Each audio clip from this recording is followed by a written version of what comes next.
I thought he was just my stepfather. But he changed my life. I never planned to share this part of my life, but some stories have a way of demanding to be told. When my mom remarried, I thought it was just another chapter one had to get through. I had seen enough movies and heard enough stories about step-parents to know they usually stayed at arm's length. I didn't expect much from him, and honestly, I wasn't looking for anything either. He was simply my stepfather, nothing more, nothing less. At least, that's what I believed. The first time we met, he seemed quiet, almost reserved, like he didn't want to intrude on our life.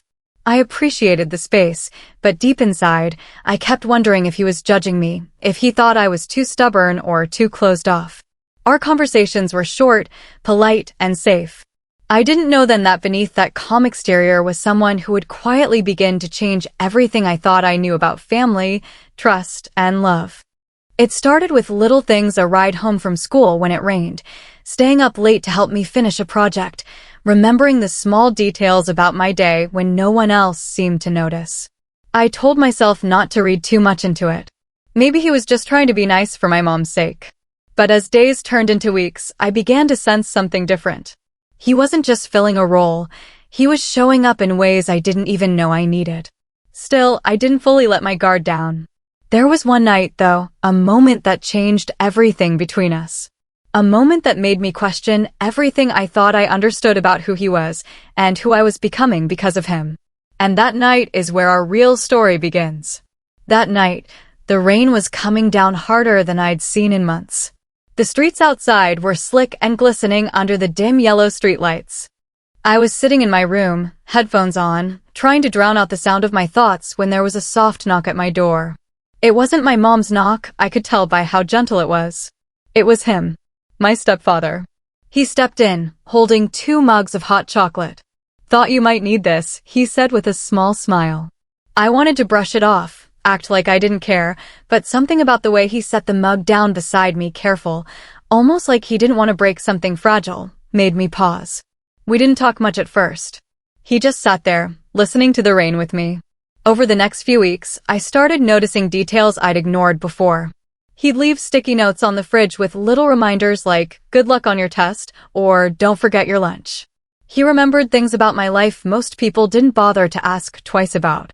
And yet, I couldn't figure him out. Why was he trying so hard? Was it just for my mom's sake? Or was there something else he wasn't saying?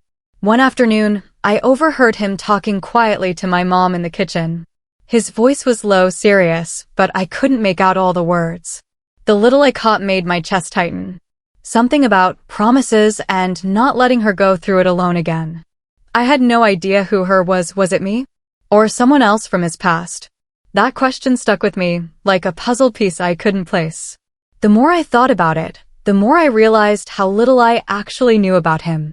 I didn't know where he'd grown up, what his life was like before he met my mom, or why he sometimes got that faraway look in his eyes when certain songs came on the radio. One evening, he asked if I wanted to help him in the garage. I almost said no, but curiosity got the better of me. That's when I noticed an old, dusty box tucked in the corner, half hidden under a blanket.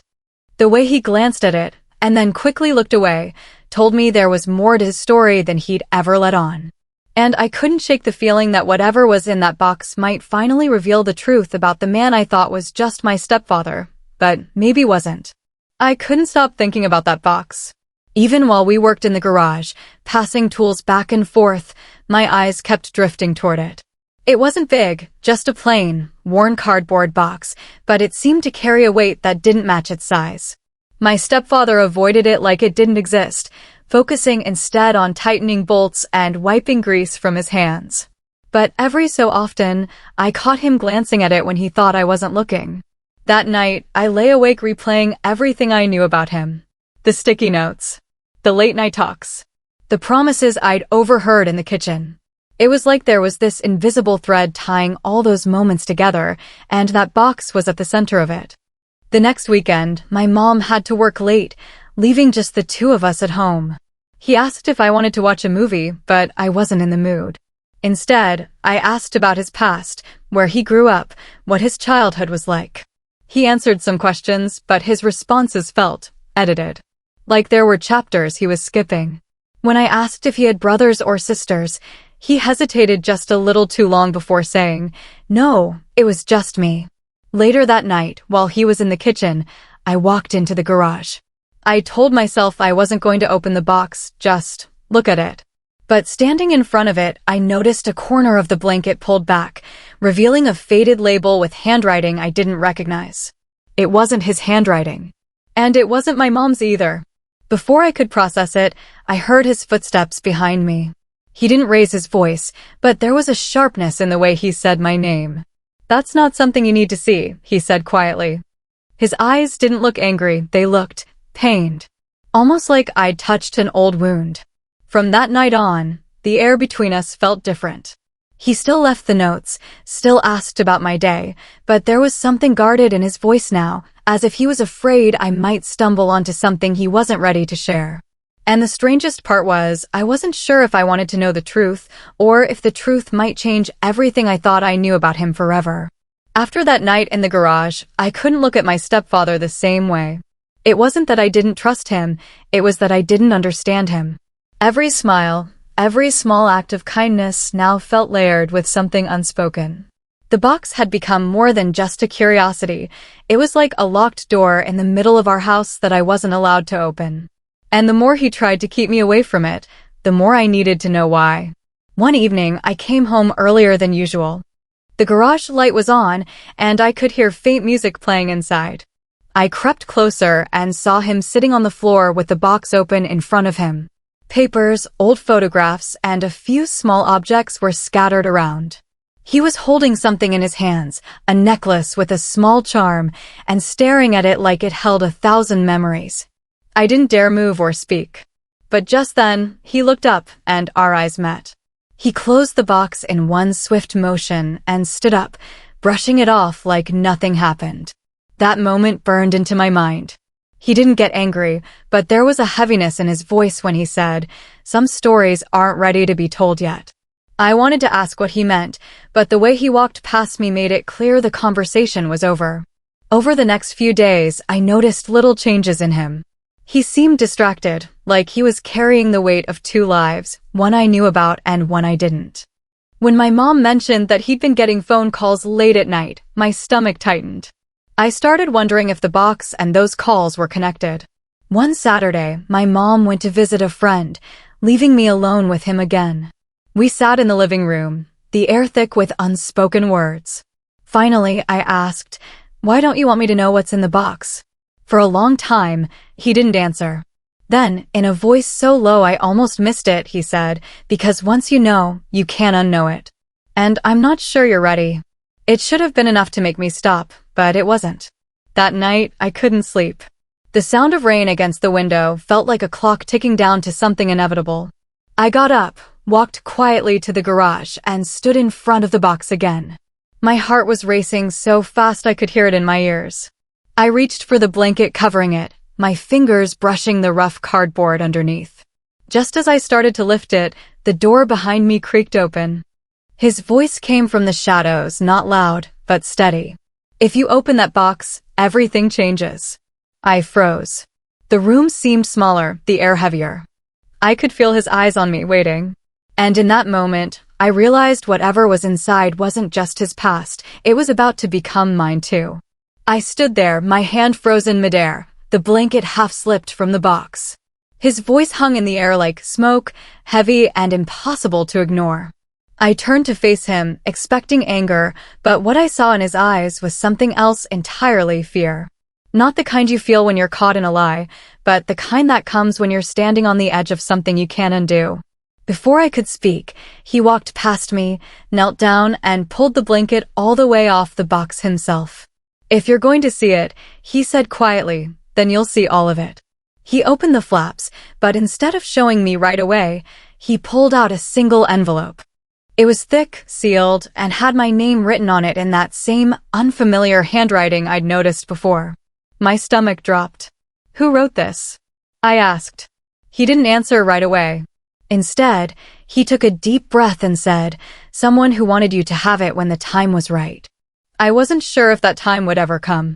His voice was steady, but I could tell he was choosing each word like it might shatter something between us.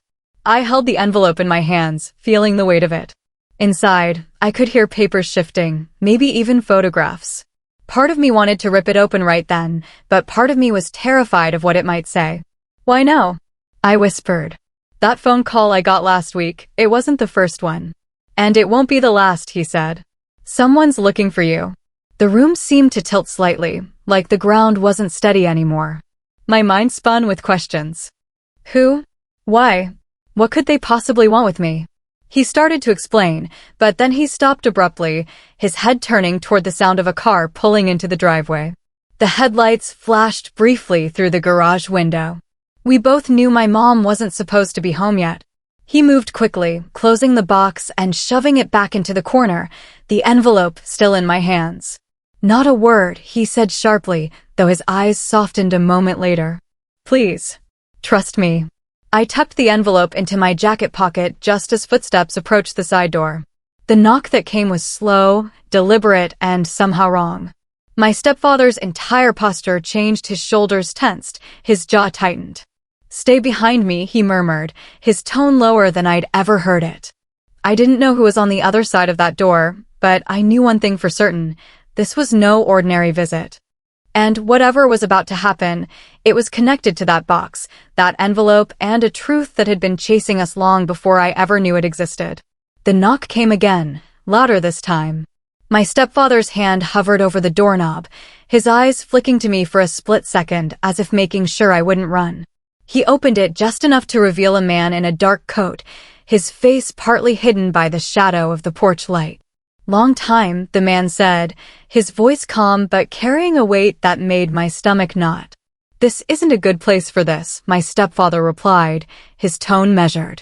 "I think it's exactly the place," the man said, and his eyes shifted past my stepfather to land directly on me. "She deserves to know." Before I could react, my stepfather stepped forward, blocking his view.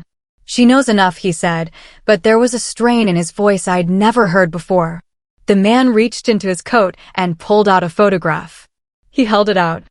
My stepfather didn't take it, so I stepped forward and grabbed it. My heart skipped. It was a picture of my mom, younger, standing next to the man at the door. And in her arms was a baby. Me. My voice shook. "What is this?" "That's the truth," the man said softly. "I'm your father." The air seemed to vanish from the room. My stepfather didn't deny it. He just looked at me, eyes full of 1,000 things: regret, love, and something like guilt. "I was there when he couldn't be," he said. "I promised your mom I'd protect you from the life he was living." The man stepped inside now, his tone desperate. "I left to keep you safe. But things have changed. You need to know what's coming." I clutched the envelope in my pocket, suddenly realizing it might hold the full story. The reason my stepfather kept me close. The reason my real father had stayed away. My stepfather's voice cut in. "You don't have to read it. You can choose to stay here with the life you know." But I pulled it out anyway, tore it open, and scanned the first few lines. My hands trembled. It wasn't just about who my father was, it was about me. Something in my past, something I'd done without even realizing, had set everything in motion. And just when I thought I'd heard it all, my father leaned in and whispered, "They're already on their way." The words hung between us, heavy and urgent. My real father's eyes searched mine, as if trying to make me understand something bigger than either of us. My stepfather stepped closer, his voice firm. "You're safe here. You always have been. I've made sure of it." But I could see it in his face. He believed what my father said. Whoever they were real, and they were close. My hands were still shaking as I looked down at the letter. It explained everything in plain words: how my father had been involved in dangerous people years ago, how walking away had cost him everything, and how my mom and stepfather had kept me hidden so I wouldn't get dragged into that world. The strange phone calls, the late-night talks, the way my stepfather had been watching over me, it all fit now. He wasn't just being protective, he'd been guarding me from shadows I didn't even know existed. And the box? It was proof of everything: documents, photos, and records that could connect me to the very people my father had once escaped. For a moment, I felt torn in two. Part of me wanted to walk out that door with my real father, to learn everything I'd missed. But the other part knew I already had a father, the man who had been here for every moment that mattered, who had carried a burden he didn't have to carry just so I could have a normal life. I looked between them and made my choice. "I'm staying," I said, my voice steady. My father's face softened with understanding, even if there was sadness in his eyes. "Then I'll make sure you're safe," he promised before stepping back into the night. My stepfather closed the door, locking it with a quiet click. We stood there in silence for a while, the storm outside fading into a soft drizzle. "Finally," he said, "I didn't change your life, you know. You changed mine." That night, I put the letter back in the box and slid it into the corner. I didn't need to open it again. The past might always be there, but my future was here with the man I once thought was just my stepfather, but who had been my real protector all along. And for the first time, I wasn't afraid of what might come next.